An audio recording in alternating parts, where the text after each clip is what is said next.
Here is always the best part. Next round, really round two of doing some quarterly supervising engagement. And so even for those that are way back there in the back chair, hey, what I would remind you or would ask you is that this is dial-up, right? So inside this room, our leaders, our supervisors, there is a lot going on. This session, right? And so we're investing time in you as a leader in this team. And so I would ask you to ask questions, participate in the conversation. If there are questions outside of the topic for today, wide open, right? That's really what the intent is. Us as leaders and supervisors of this organization to spend time together, getting better, and it's about engagement. It is not a passive event whatsoever. So I'm going to walk you through some priorities, kind of talk about what I think the way forward is, and then we'll go on to the session. Hey, so if you want to go outside and sleep in the rain, then I would ask you to come hang out in the warfighter. Hey, so for me right now, if you're not tracking right, as I try to provide a picture of what's going on our team. The division's warfighter is on second week right now. So as you look out there, you see all the tents, and so all the command groups, all the leadership from this division, to include members of the 82nd Airborne and everyone else, is out here at Fort Stewart, heavily invested in the mission training complex, along with an away team of observer controllers that are evaluating the division's capacity to conduct this military operation. Really what we do here.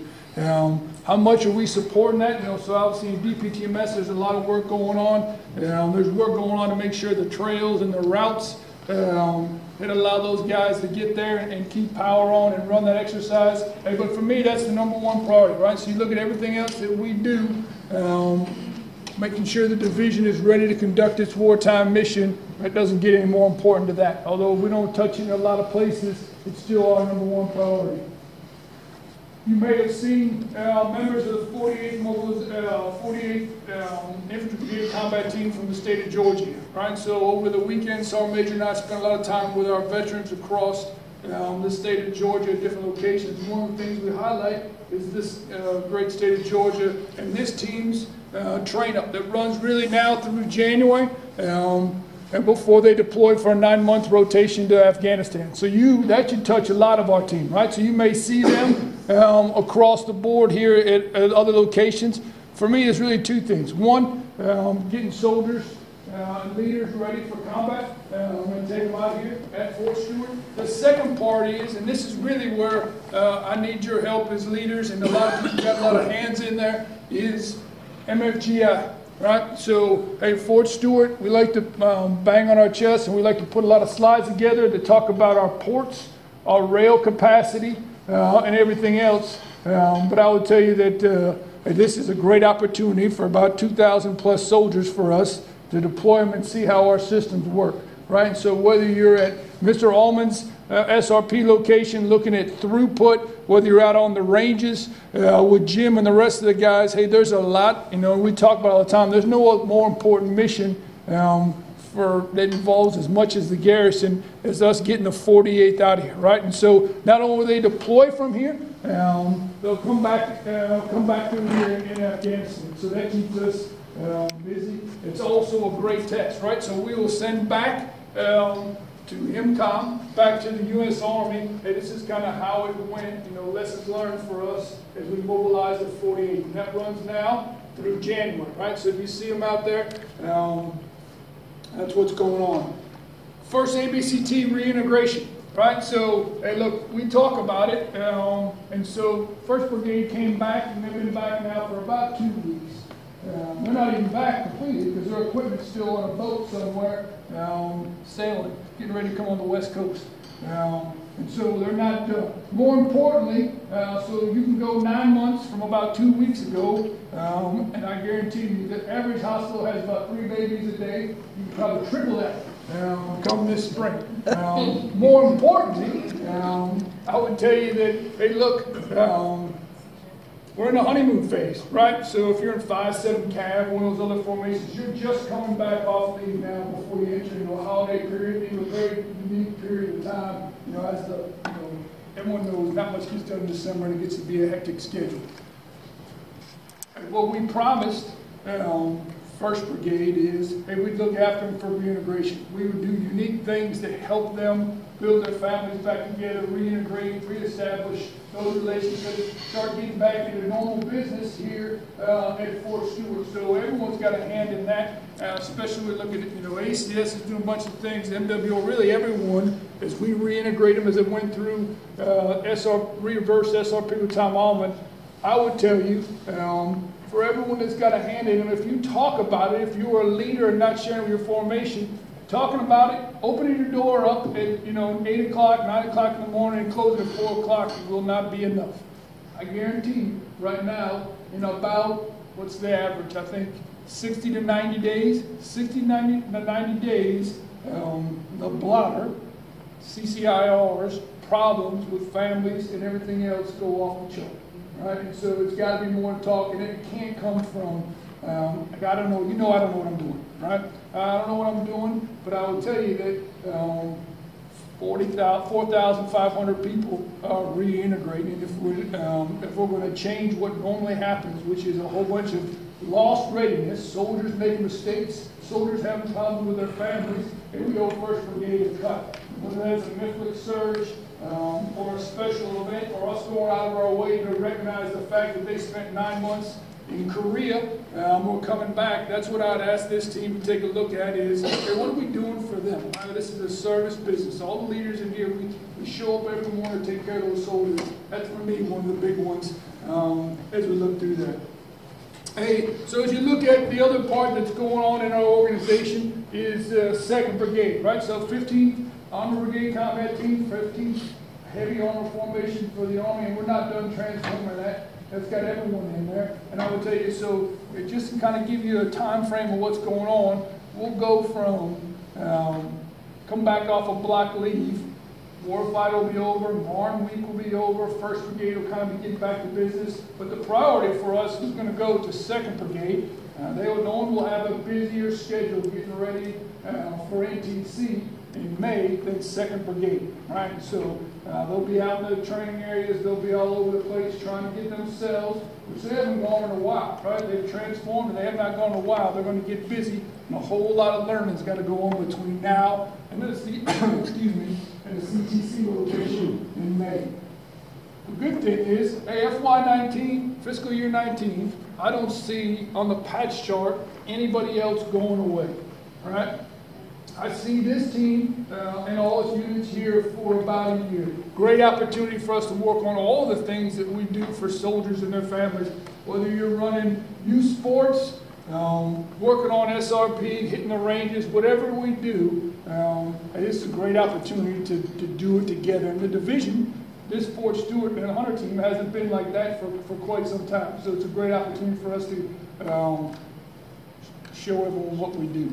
That's kind of what we look like. And if you look at the priorities up there, what I'll tell you, hey, none of those are things that are happening inside the Garrison, right? So we look at Garrison, it's not an organization for itself.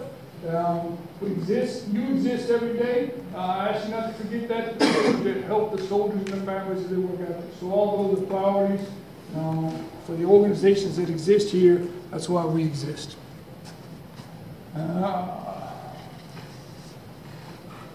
Hey, so I got to talk to it up front why you sit here. Right? So you're a leader, right? And so I take that business serious. This is time invested. I ask that you take it serious, right? We got a lot of supervisors. If you're a supervisor, if you're a leader, there are expectations that come with that. That's really why we're here, to make you better, to have an honest dialogue, to see what issues you have so we as an organization can get better. There's a lot of conversations and discussions about going on, right? So I kind of talk about priorities. They're focused on our customers.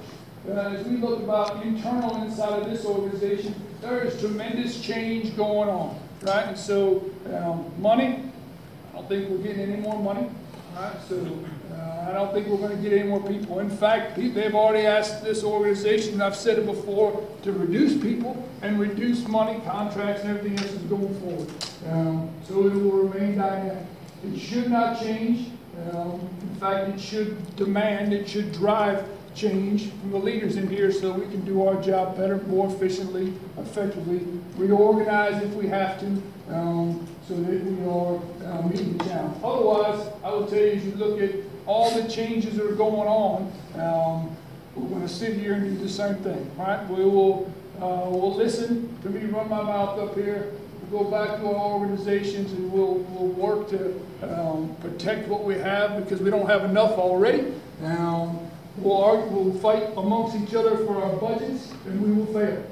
Right? We will fail because we are stuck into what we know and not looking at other ways to do things. And I will tell you that for me, I think the organization is past that. I think that, as you look at the structure of a Garrison organization, I'll be frank with all leaders in here, we don't have enough people to do what we used to do. So we're going to do things differently. We're going to do different things, right? And so if you're afraid of change, this is probably not the right place for you to be. Right? So I'm telling you, you got to be, and I need your help, right? Because the best answers are not here or sitting here with a song major. They're going to come from this organization. So that's where we sit right now, honestly. And I would say, and so why the change? Why the biggest budget we've seen, approved, authorized for national defense, and less money for installation command, less people for installation. Anybody know? Anybody want to wait to guess? Futures command is right, man. And I would tell you it's readiness, right? So, and look, it is sometimes hard to sit inside your organization and see other organizations, other things growing. But it is part and parcel of our business, right? So the Chief of Staff of the Army, the Secretary of the Army, Mattis, the Defense Secretary, has said that the #1 priority for all components, for all services is what? Readiness, right? So you're not trying to, it's readiness. And readiness translates to futures command. It translates to modernized acceleration. It translates to more soldiers doing things. And that is not free, right? It is not free. It's got to come from somewhere. So it is not that the Secretary hates installation command or any other part of the enterprise. It's that nothing becomes free. What I would tell you is, having been in the Army not near as long as many of this team is, it's probably the right decision. It's one that we should support, right? If you think about where our fleets are, how long the M1 tank has been in service, or some of our equipment, or the size of our Army, I would tell you that you should be proud of, tighten your belts a little bit, to build readiness, to think about the future of the Army. Because I prefer to be in an organization that is investing in readiness. I prefer to be in an organization that is taking some risk in areas that build the change for the future. Right? So that's where it gets down to for all the rest of it. So it doesn't pan out in a lot of our conversations. Sometimes it's lost when we're talking about budget, or I'm asking foolish questions at a meeting. But the short answer is, change in our organization, as painful as it may be, is for the right reason. It is for what we're supposed to be doing. Hey, so what I would ask is, there's a couple key words for me always, right? It's the same one I said before. And the only way we go forward is if everyone in this room is doing their part. If we trust each other, right? We will get nowhere without trust. If you don't trust me, you try to make the right decisions for the organization. If I don't trust you that you're not protecting, something that no longer needs to be done, we're going to continue to fight each other, and we will not be as good as an organization as we can be. Right? So when you sit here as leaders, right, you wear that moniker, you get paid for that moniker. Expectation is that you are leading. You're leading some change, making some hard decisions that will be uncomfortable for a bunch of people, but that you trust each other, right? And you trust each other and you're communicating.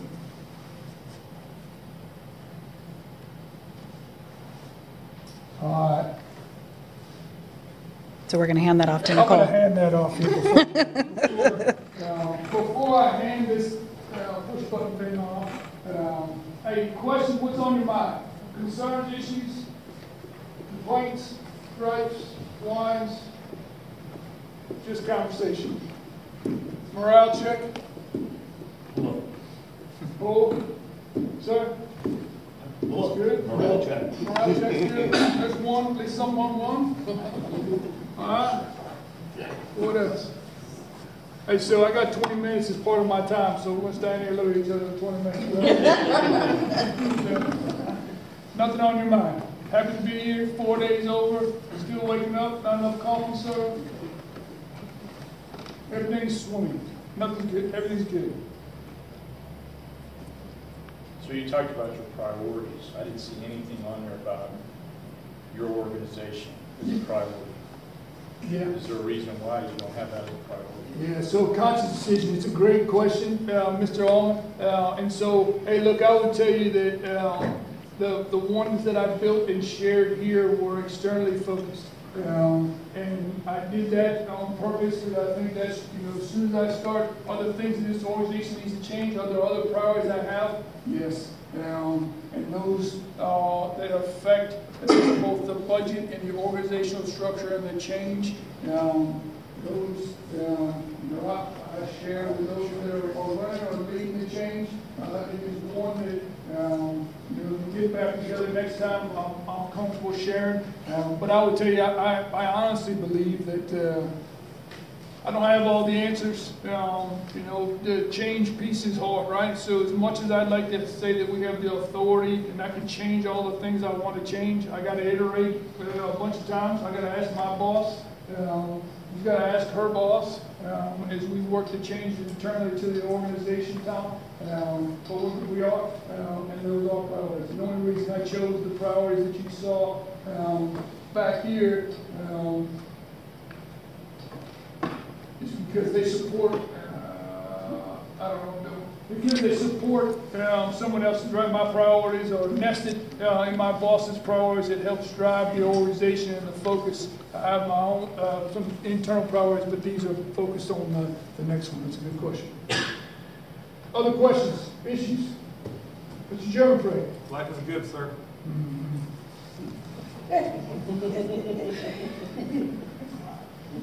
I have that on camera, Mark. It is. Okay. 18 more minutes. Okay.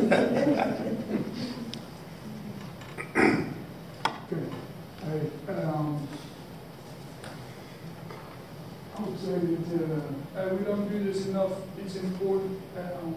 The group of experts here that go through the next set of class are intended to make you better as leaders and supervisors.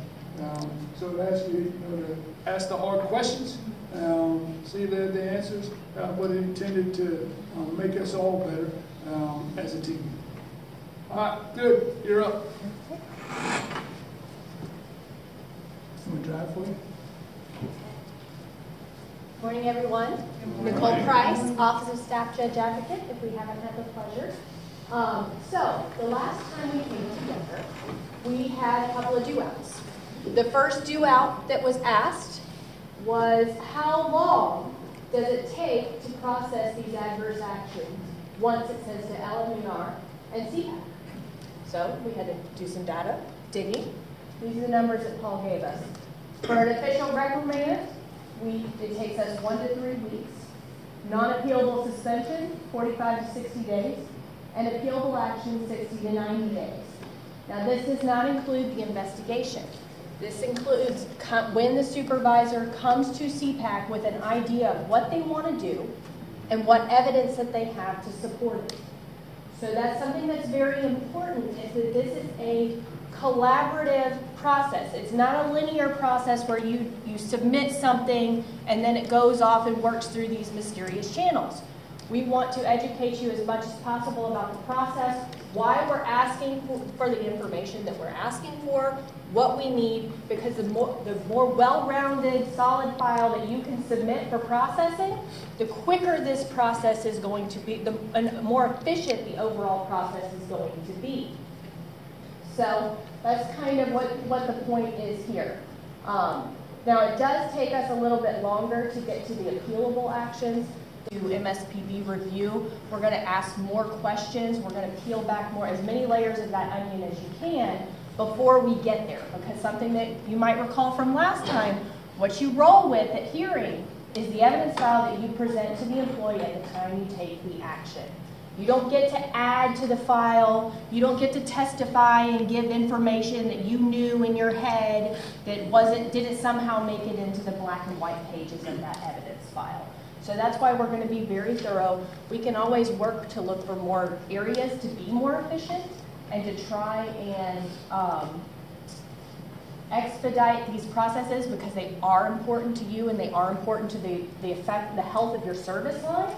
But this is something that we want to kind of understand is that this is a triangle situation instead of a linear path. And the more we can use outreach opportunities to actually help us in that long-term end goal. Does that make sense? So, any questions about that before I go on, the timeliness of adverse actions? Okay. So, the second do-out was, would it be possible to get a list of the types of disciplinary actions that have been taken in relation to workplace offenses? So what we did, if we were to take that from Fort Stewart, that's a very small sampling of a population. If you were to provide details with any level of specificity to make it meaningful, you're going to know what service line, you're probably going to be able to derive which employee. So there are very important privacy interests here. But what we did do is we gave you a 69-page chart. Now, how you use this chart is usually the Control F. It's not a great user-friendly thing, but if you want to look for samples of disciplinary actions that have been taken and upheld by the MSPB, as an attachment to this training, you have a 60-page chart for examples of reasonable penalties for misconduct and reasonable penalties for off-duty misconduct. So these will give you some illustrations of cases that have been successful or might have been mitigated at the MSPB and the reasons why. So if you find something that's very similar, and it has the reason why it's so long is because it gives you enough to kind of read into what happened, the who, what, where, and when. And so you can say, okay, this person got a removal. What happened there, and how is this similar to the situation that I got? And all of these are public information, because once somebody appeals to the MSPB, that's a public record. The decisions are available online. And so this is a tool that can help illustrate. You know, we don't expect you to interpret case law. We don't expect you to know the body of it. But if in terms of the request was for a sampling of cases, you've got it. We delivered on it. Oh. All right. Wow. Okay, well, I'm going to give this to you, and I'm going to run upstairs to the computer. I don't know how that happened. But so last time we talked about, Paul's going to take the lead on the majority of this presentation, but I want to lay some foundation before we dive in. The last time we talked about MSPB adverse actions, we talked about conduct-based adverse actions. Those come under Chapter 75. Now, when you're taking an adverse action against a civilian employee, you have two statutory authorities that you can work with. One is Chapter 75, that's primarily conduct-based, and then the second is Chapter 43, which is when someone fails to meet the minimum standards for their DP MAP's critical elements. Two different processes that you have at your disposal. Okay? It doesn't mean that you can't address things like failure to follow instructions under Chapter 75, but it's an entirely different statutory authority with its different burdens of proof that the agency has to prove, different processes. So, for example, Paul's going to tell you about at Chapter 43 of PIP, of performance improvement periods, a prerequisite. You don't need that under Chapter 75. In contrast, in your Chapter 75, you have to consider things like Douglas factors. Those are with progressive discipline, years of service. Those are irrelevant if someone's not meeting their DP MAP standards. So also in your handouts, we have some visual aids that are going to help you walk through the differences between Chapter 75 and Chapter 43. So we don't expect you to memorize this today, but so for today's purposes, I kind of want you to put in a box the stuff that we learned last time about Chapter 75 actions and the Douglas factors and all of that stuff Because today what we're here to talk about is Chapter 43 actions, which is when someone doesn't meet their minimum elements of CPAC. So with that, Yep. You guys go ahead and sit up there. Good morning. Paul Racacho, the HR representative for the CPAC. So whenever you have issues with your employees, normally you're going to call the CPAC first. So we're going to give you the practical advisory of taking an action. And we'll answer any questions that you have, certainly. And all the questions that you have here are things that we talk about, whenever you're taking an action. Now, talking about time frame for these actions, you look at those time frames and you say, well, couldn't that time frame be reduced?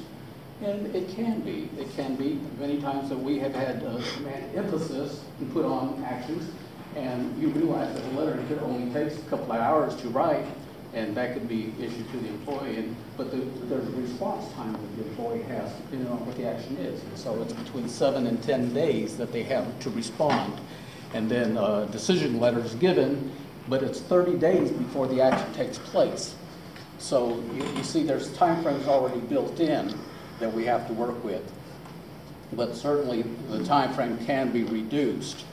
Now, talk about performance management.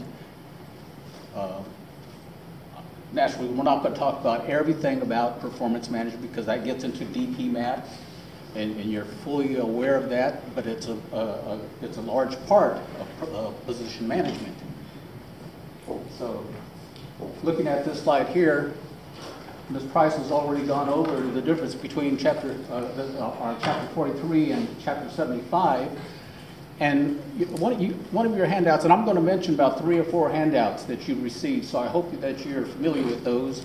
One of the handouts talks about similarities and differences between the 43 and 75. It's just side by side. And I'm not going to read those to you, nor read the slide to you, because you have those at your disposal. So you see that at the bottom of that handout, though, it does talk about a similarity. One of the similarities is, whenever you take an action as a supervisor, are you retaliating against your employee for something that they've done? Well, that's one of the things that we always try to caution supervisors whenever they're taking an action, is that because we may not know that there's an issue going on within your organization that would call for you being careful in taking that action, because in taking an action such as Chapter 43 or 75, you may be retaliating against your employer yourself. And so that brings up the merit systems principles and prohibited personnel practices. Most of you are familiar with that. There's 9 merit systems principles. The 9th one says that you will protect your employees from retaliation. And then the prohibited personnel practices, there's 2 out of the 14 that says that you actually will not take a retaliatory action against your employees. So it's very important that you're familiar with that as you're making your decision between using a Chapter 75 and 43. Paul, I'm going to pile onto that. So basically, all that means is you have to have just cause. So these are the procedures and processes that we have in place. But you have to have just cause, and it's not a tool to weaponize to go after someone for something like protected activity. That is not okay. But to the extent you have objective performance deficiencies or clear instances of misconduct, these are the tools that we use. And because of the lawyer part of my brain, something I want to highlight on the differences between these 2 authorities is the burden of proof. That might not sound like a lot, but when you go to litigation, the fact that, so Chapter 75, you have to prove your charges by a preponderance of evidence. That's 51%, more likely than not. If you have a performance-based action for a failure to meet performance standards, DP maps, that is a substantial evidence burden. So all that means is that a reasonable person in your position could have found that to be the same outcome, because we're going to have some subjectivity in our performance standards. Okay, we're going to have some management discretion as to whether this person has met your expectations or not. We want you to wield that power carefully. We want you to make good judgments, but we also want you to know that don't be afraid of taking an action because it's not beyond a reasonable doubt standard. Okay, so when you're determining whether or not someone failed to meet a DP MAP standard, that's a substantial evidence standard. Whereas with misconduct actions or Chapter 75, it's preponderance. So. And the many times, the way that you would handle this is whenever you're wanting to take a suspension or reprimand on an employee, you'll find that you really need to back off and make sure that your ducks are in a row. In other words, you have let the employee know what you're expecting of them. And you can do that through a warning. So back off and do a warning. Make sure that everything is in place before you take an adverse action. How many of you supervise NAF employees? Okay, so you know about AR 215-3, and in that pamphlet, there's Chapter 6 and 7. Chapter 6 is very familiar, very similar to the Chapter 43, talking about performance. Well, that would actually include DP MAP and your counseling, and then initiating PIPs. That would be all covered under Chapter 6, and Chapter 75 would be similar to what we was talked about last quarter. Is the 75. Chapter 75. So whether you're supervising NAF or AF employees, there's specific regulations. They're very similar. What we're going to talk about here is going to be the AF side, but realizing the NAF procedures are very similar to the appropriated fund. So already told you, you don't have to memorize this. You have these handouts. Certainly, if you have any questions about them, give us a call at the CPAC. We'll give you, answer any questions that you have, give you guidance, and then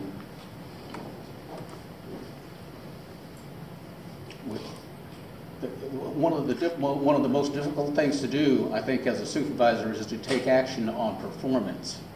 Because it's one person rating another employee and letting them know that you have failed. But that's what counseling is all about.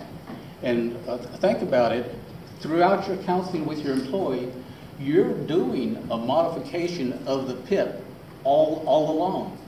You're telling the employee what you expect of them, you're monitoring them, you're identifying issues, deficiencies, and then you're working on correcting them.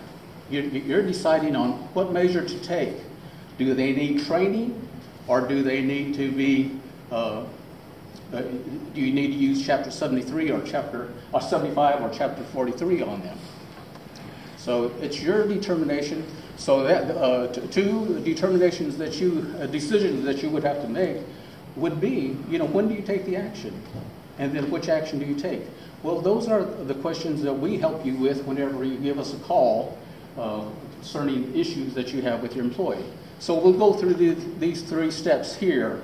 The first one is communication and performance problems. This is what you learned in DP MAP. This continues throughout your rating cycle. You're letting the person know whenever you put your standards in place what the elements are and how you're going to measure that. If you can be very clear with that, you've done the majority of the work, because you have to have clear standards and you have to have good measuring standards for your elements. So that's where you begin, and every successive counseling session that you have with your employee is going to clarify that communication with the employee as far as what does that mean? What does that element mean? How is that standard going to be measured? Are those measuring tools working for you? So if there's any changes that you have to make or adjustments, you can make those. And every conversation or counseling session should be documented. So you have record that you've talked to them, what you've talked about, changes that have been made. This is such a fundamental piece of the process, is setting the standards and letting the employee know. That's part of your responsibility. That's something you owe your employee, to let them know when they're not meeting the standards. It seems like such a threshold, basic thing, but it's hard. And so what we see sometimes is managers who might want to go and make a little note to file. You still make the note to the file, but you can't miss the part of actually telling the employee, communicating with the employee. Or they want to tell everybody else, but they never sit down and have a look the employee in the eye. That's something that's hard. You can't avoid conflict in that way. You have to have specific failures that you need to communicate to the employee when you need to. And that'll help us to, like, if we end up taking the action, to prove to the board that the employee was not blindsided, that once the employee did not meet a particular element, that we addressed it with the employee. Like Nicole was saying, not just like did a memorandum for record saying the employee failed to do X, Y, and Z, but we actually communicated it to the employee and explained what it would mean to meet the standards. So we got to say, okay, you didn't do X, Y, and Z, and this is what you should have done. This would have been sufficient. So yes, very, very important to do that. Okay, and it's by law, as supervisors, you have to let the person know, what the elements are, what their standards are, and what the deficiencies are. Whenever you're going to take an action, you have to let them know. So that has to be documented.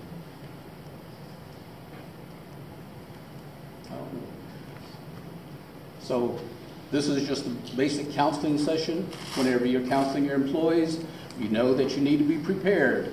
And if you have good standards, elements already written in standards, you have it right there at your fingertips to share with your employee. You let them know exactly where they're failing. You document that. Offer assistance. And the different type of assistance that you can give is training, mentoring, whatever works in your organization.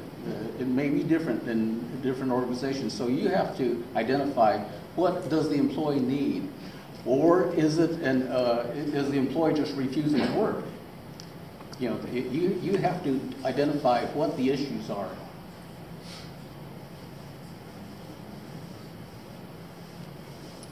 Okay, the next step is to provide the opportunity, the PIP.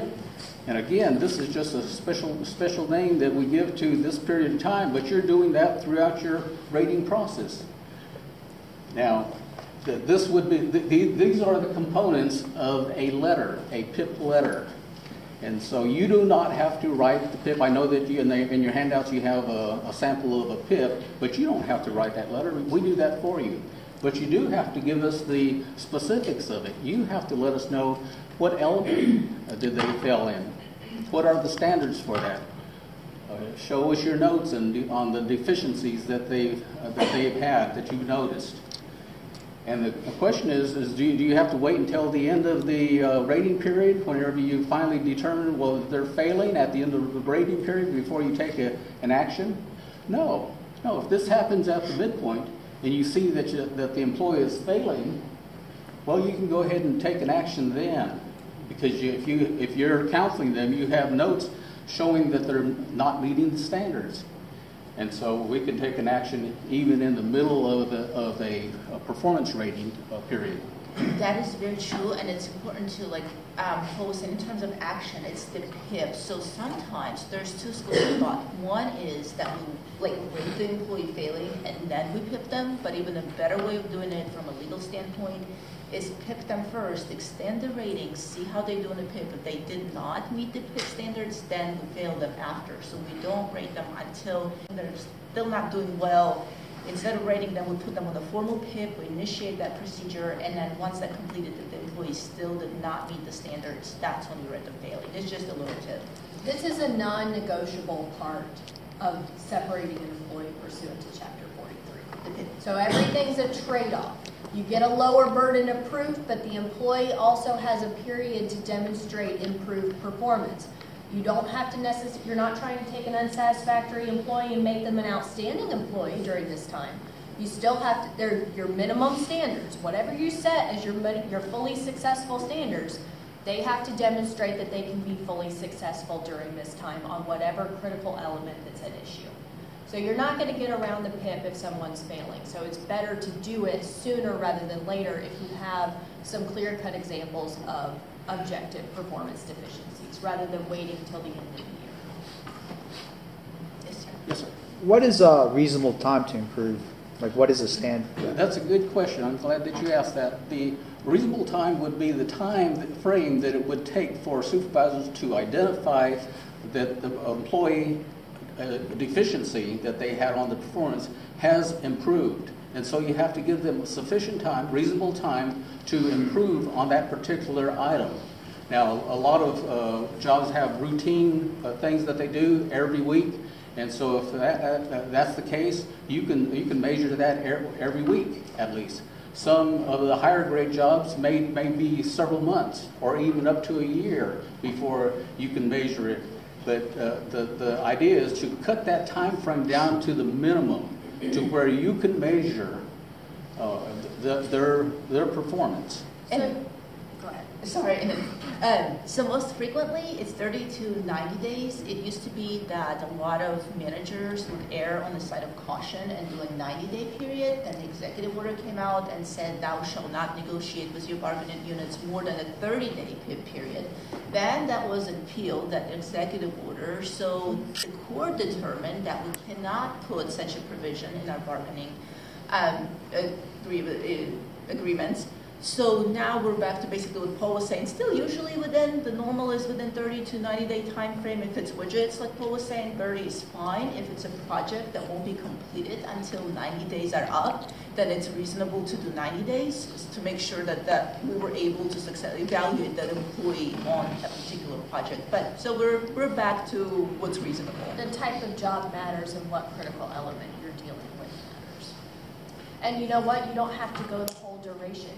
If someone fails that has demonstrated, let's say they're doing widgets and they have to meet X number of completed actions by the end of the 30-day period, and if you're at day 17 and that they're so far below the threshold that they're not going to make it, you can call it at that time. You don't have to necessarily, or if you've gotten 16 customer service complaints in the first 10 days, then maybe you don't, even if you average those out across the whole 30-day period, maybe you don't have to wait till the end. So that's kind of, usually it's going to be in that 30 to 90-day window though, but it depends on the job, it depends on what you're measuring. And I know that many of you have written your standards for the elements in the rating period. So you may say something like you have no more than 3 failures within the rating period. So that's a full year. Well, how do you break that down to a month, 30 days? And so in rewriting your standards, that may be something for you to think about, so that you can identify very quickly, and especially those jobs that have routine processes, that you can rate them within a short period of time, and you can identify where a person's failing early on. You don't have to wait until the middle of the rating period or the end.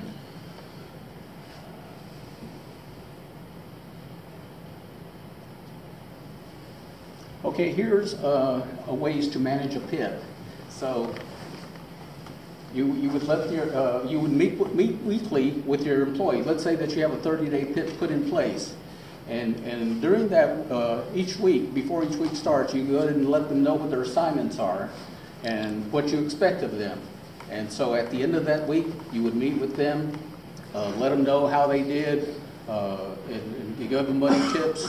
Find out if they have any issues, questions about the PIP, how they're doing, and you would go ahead and make notes for yourself on, their progress, any improvements that you see, or they continue to have deficiencies.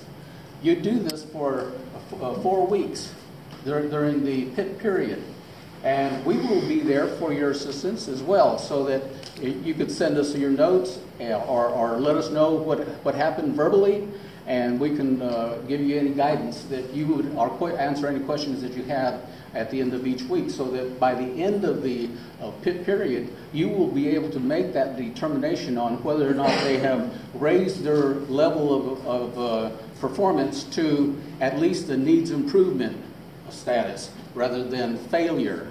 And so if that takes place, well, then you don't have to take an action. You can just go ahead and give them a warning letter.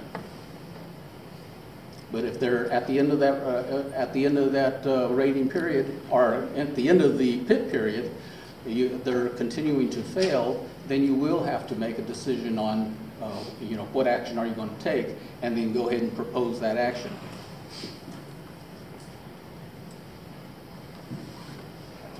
Now, during that PIP process, if the employee raises the issue about needing medical assistance or accommodation, well, you'll have to pause and go through the EEO, contact the EEO and go through the reasonable accommodation process.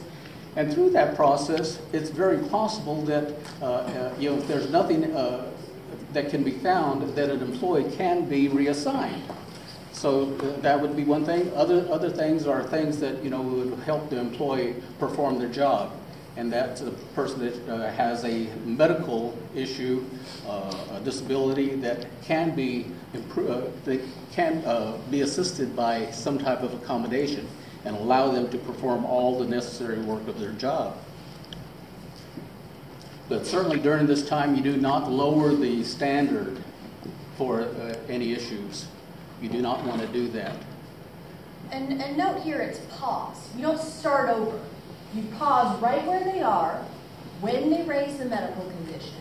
You get whatever equipment, devices, restructuring you need to do to enable them to meet the minimum standards. And then you can look at the judge in the straight in the eye and say, look, we did everything we were supposed to do and this person still failed. Or maybe it's an undiagnosed thing that, hey, you got them a bigger monitor, you got them a louder speaker on their phone so they can hear, and you have a successful employee. You might not have an outstanding employee, but you can have a fully successful employee. And that's okay. That's good. So you pause the process to make sure that you're meeting all of your responsibilities in terms of allowing this person to succeed. But I see that all the time. I'm sorry, I have to pile on. You don't lower the standards. You don't say, oh, well, you don't have to do that kind of work anymore. If it's a core function of their position, you don't take away the work that they're hired to do. If it's some minor task like loading the copying machine, unless they're hired specifically to load the copying machine, somebody else can put the paper in the copier for them. But if it's a core function of their position, you're not going to change that standard. If they're required to produce 180 widgets a month, they're required to produce 180 widgets a month. You do not get light duty outside of OWCP. So unless there's OWCP, the reasonable accommodation process is not to create a light duty position. You perform this minimum standards just like everybody else, and that's very important. You get them whatever tools they need, and then if that's not good enough, then we have to move on and make those hard decisions. So if your employee survives the PIP, then you can issue them a warning letter. And in that warning letter, it will let them know that they're going to be monitored for the next year. And if they continue to fail in that same element, you can go ahead and propose a removal on them without issuing another PIP. However, if they begin to fail in a different element than the one that they received the PIP for, then you would have to issue another PIP. And so what is this intended to address? The employee who straightens up just long enough to survive the PIP. So a warning letter is actually saying you successfully passed. You passed, but you can't slip up again on this same critical element because we're not doing another PIP. You showed me that you have what it takes to meet the minimum standards. But if you mess up, if you start backsliding within this year period, we're not doing this again. That's what a warning letter is. It's saying, congratulations, you passed, you recognize all their hard work. But if they start backsliding, you've done your due diligence to offer a performance improvement, period. So even if they demonstrate satisfactory performance during that time, if they start backsliding again, you don't have to repeat the PIP process in order to move forward on a separation action. So then you go ahead and make your decision. And like I said, if they do pass the PIP period of time, you go ahead and issue that warning. However, if they don't, then you would propose a removal on them. Now, if you propose a removal, the deciding official may mitigate that to a change to lower grade. However, every organization may not have a change to lower grade available to them. So it may be a good idea to go ahead and identify that in your letter that a position is available for change to lower grade. Now, that's something you could have thought about doing yourself, but it takes the PIP action to go ahead and do that. And so you go ahead, instead of proposing a removal, if you had a position available, you could propose a change in lower grade and allow that to be decided upon. But you have to have an authorization to do that. Exactly. But you will know that. We don't have a bunch of authorization floating around up there. And Yeah. it has to make sense. So in some positions, especially production-based positions, you might have a GS-12 who's required to make 170 widgets at a 90% accuracy rate. But once you get to a GS-13, you have to make 185 widgets at a 95% accuracy rate. You might not have those kind of a lot of metric-driven jobs here, but if something's like customer service and you demoting them from a 13 to a 12, customer service is a universally applicable performance standard. You're not going to serve, it has to make sense. It has to serve that purpose. So like, that's where you're going to see the demotions if there's actually a lower standard involved and tied and connected to the lower grade that you have confidence that they can meet. Like, we think you can meet this other standard, but you're just not, you're not up to snuff at this grade. And so that's not every time. So that you have to have the authorization available, and it has to make sense in terms of what the performance deficiency is and have some level of confidence that they can't perform over here, but I feel confident that they can do this one. Okay, now on reassignment, that is, you know that you don't have to go through the PIP process to do a reassignment on your employee if you happen to know that you have a better position that is suited for them. And that's done many times to do that. But if you're doing it because of the person failing, you know, that would be a good thing to go through as the PIP, and then go ahead and propose a reassignment. But that's to me is not necessary. The thing to do is just go ahead and reassign them to do a management-initiated reassignment. And then last rights, if your employee has failed and you know that you're going to propose their removal, you could just go ahead and have a talk with them and let them know that you have an opportunity to resign. If you don't, I'm going to go ahead and issue this proposed removal letter and give them the choice. But you go ahead and follow through if you don't have an answer from them very soon, very quickly. What do you think that the employee is going to scream when you do that? Coercion? Case law does not support that that's coercion. That's a voluntary choice that they make under difficult circumstances. So if they are faced with either accepting a removal action and trying to go through the appeals process on that, that's a difficult choice, but a choice that they can still make. Alternatively, they can resign for personal reasons, go try and find employment elsewhere, and the trade-off is that they don't have a removal on their record. That's a difficult choice to make, but it's not coercion, and it's not inappropriate. I've seen this process happen when you have a certification requirement for a civilian employee. I've never seen it ever in this Garrison, at least the 10 years I've been here, poor performance? It's not common. It's Ever. not, it's probably not common because it's hard, Yes. you know, just to sit down and have that conversation with the employee. And it's informal, it requires direct communication. I think that's why it's underutilized. I've done it before at the court, it worked. It does feel a little risky, and the manager at first did not feel comfortable. It worked out well though, and like Nicole said, it does not, the case law does not support it being coercion. Our employee is going to allege that, sure, but we will defend it and we'll be successful unless case law changes for some reason. It has not yet, so it's just difficult. How many times has it been tried? Right, so it hasn't been successful in 10 years, you experience it. And how many times has someone tried We it? did it once, and it worked. Did it once or It was, more? it was certification. You might have to do that. So they might be retirement eligible too. Like, what if it's somebody it's a no-fault thing? They're just not a good fit for this job. They've fallen on hard times. Something that it's very rare that some employee has no redeeming qualities. So sometimes you have to read your employee. No, What? to be fair, so maybe someone's not good at production, but they can have good customer service, or maybe their customer service is lousy and they can go stock up something. But so that's why that's why all of these situations are fact dependent.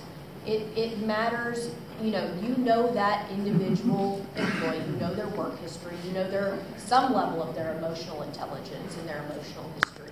And so sometimes these are options. Are they going to work in every situation? Are they going to be applicable in every situation? No. But these are things that you can consider. Hey, should I consider going down this path in this situation? Because you're the one who's most intimately familiar with your service line. For me or Tammy or Paul to tell you to do this in a particular situation, we'll advise you based on the facts that you give, but it's ultimately your decision as a manager. That's part of this empowerment that we're trying to do. Now you see why the CPAC has to meet with the legal office once a week to go and talk about these actions, because there's a lot involved, and whether you understand it or not, whenever you call the CPAC for assistance, you're not just getting assistance from us. We're sharing that with the legal office so that we can get a coordinated effort to go ahead and service you.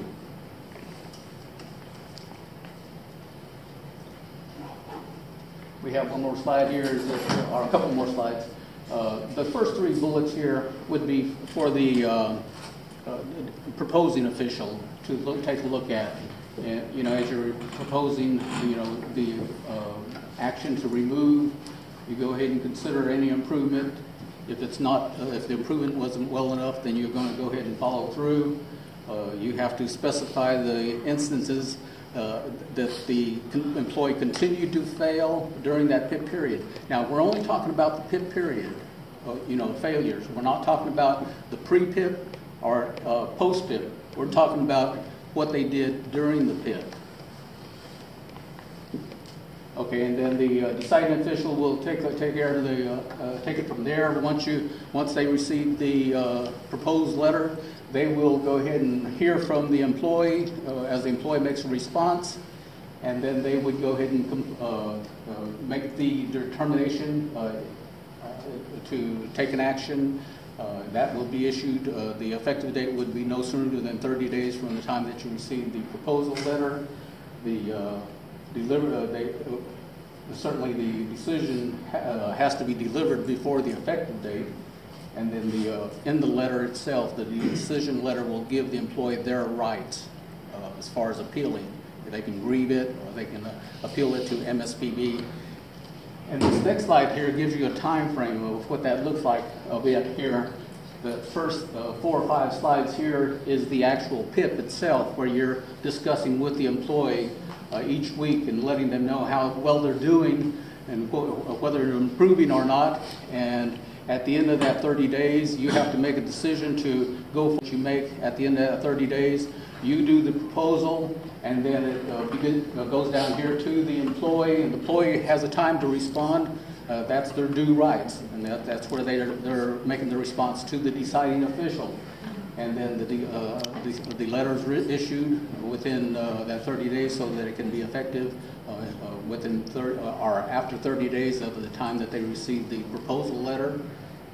and then the employee may appeal. They may grieve it, but they're not going to get too far, usually with a grievance through the union or through a grievance procedure. So they'll probably appeal it to MSPB, and that could be a lengthy process from there. You know, they have 30 days to appeal it, and during that 30 days, during that process, it could be lengthy, up to 6 months or even longer. And that's actually pretty short because, well, considering how the courts operate, EEOC takes much longer. MSPB has what's called a rocket docket, so they do have the judges there have to meet their own elements, hence it does need to be adjudicated within 180 days. They have internal timeframes, shorter timeframes for certain actions in between that. One thing too to keep in mind that was on previous slides, but one of the advantages of using Chapter 43 performance-based actions over Chapter 75 is no Douglas factors. You all are very, very familiar with Douglas factors that come into play with doing conduct-based actions. No Douglas factors with performance-based actions, just element-related. It doesn't matter whether they intended to fail, or it doesn't matter whether it's either they met the standards or they didn't meet the standards. So either they're capable or they're not, and they demonstrate that. Now something for this timeline, so this is the actual PIP. That's where you're deciding whether to pass or fail. If they fail, you issue the removal letter. If not, you can wait. If they backslide on that issue, you have the option to issue it later. The employee responds here to either Mr. Ullman or Mr. Tafoya. Then the decision is rendered. The employee separated the effective date of the decision being rendered. So this is the litigation process that happens, or potential litigation process that happens afterwards. So overall, you're not going to get around the 30-day response period here. They're guaranteed that by due process. But so this is kind of a best case scenario, but it's efficient. If you're dealing with the same employee year after year who's not meeting standards, that's a drain on your resources. That's a drain on the other FTEs that you're responsible for. That's impacting your ability to meet your mission. Those are long-term goals that are going to be undermined by having a performer on your roles. And that's only going to be highlighted the more we talk about restricting resources, the less fat there is to work to go around. So that's why this is very important, and it's an investment of time, but it's not that much time in the overall scheme of things. Thank you so much. Hey, so we're close on time. It's over on time, and your time is important. So, hey, what I would tell you for me, we can take questions as long as you want to stay. Hey, this is not intended to make you extras, right? There's packets, handouts across the board, so you can look at the process. The takeaway here, hopefully from there, is whether it's going to Mr. Allman, Mr. Tafoya, or me.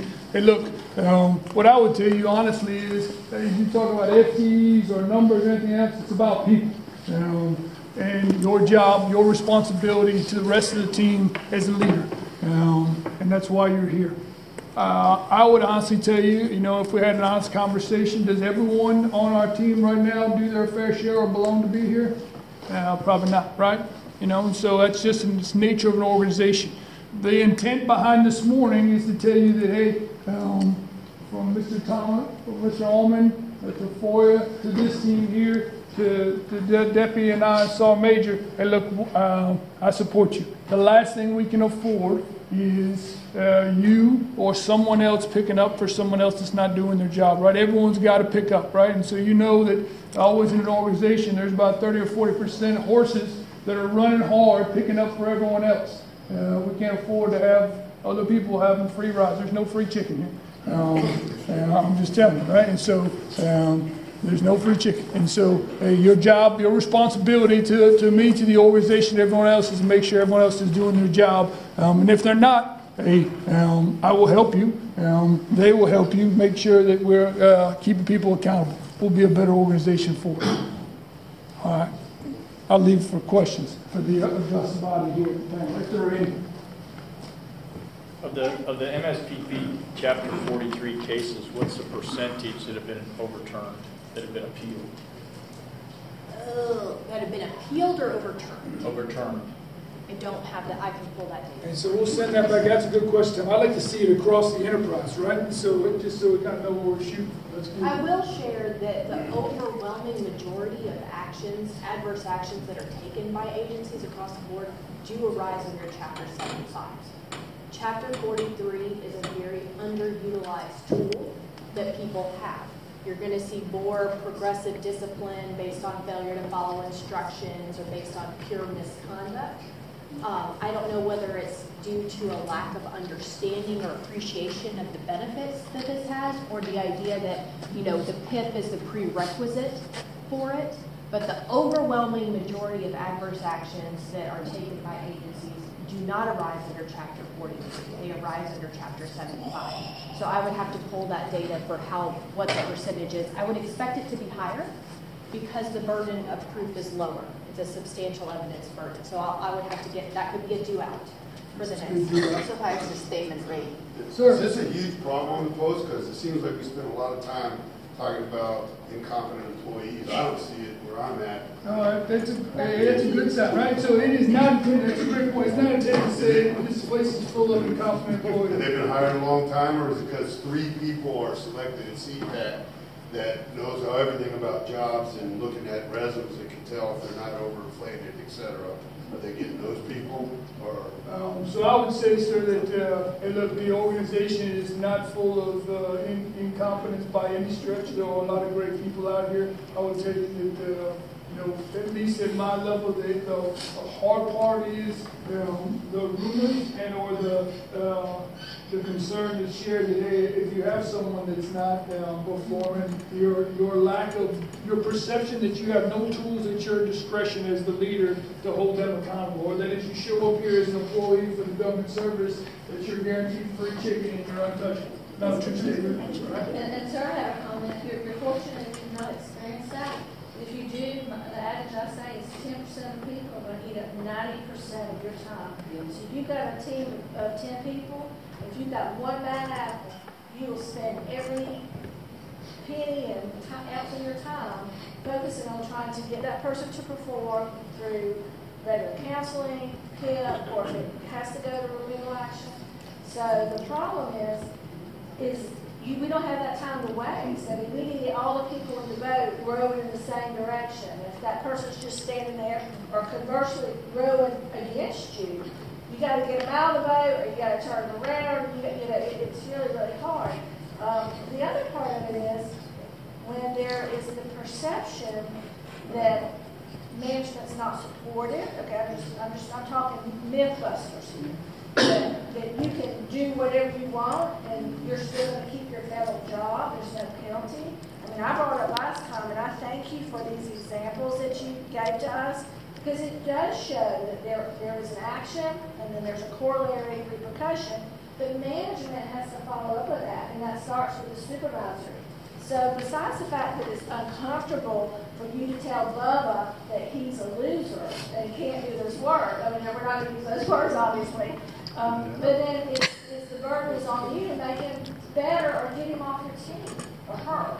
You know what I'm saying? Hard conversations, it takes a lot of work. It's hard. It is. And I think that most of the people maybe want to do the right thing, and I can tell you that when we've done proper counseling, we've turned people around. And that's the goal. And that is the goal. And I'd also tell you that we've had to take the other option because they were just not able to be rehabilitated. And that is painful. And if you do it, you better have a root canal every day of your life without anesthesia. That's the whole part of leadership, right? I mean, so that's why you get paid. That's why you're a supervisor. That's why you're sitting in the room. The expectations are nonetheless, right? It's not comfortable. Yeah, it's not fun, but you got to do and it. then the peers say, oh, well, so-and-so did so-and-so, and nothing ever happened, so I'm not going to try to then make my employee perform because it's not going to matter. And the point is, it does matter. It matters not just for that person, but it matters for the morale of your organization and the good order of this entire garrison. If they see, it's like with children, if they see bad behavior unpunished, then guess what? Then everybody starts doing the bad behavior. So you have to deal with it. Well, and I think that you hit on a great point. Putting someone on a performance improvement plan, the primary function is to improve performance. It's not to set somebody up to fail. If your standards are that low that they can meet your standards and still be a hardship on you, you need to raise your standards across the board.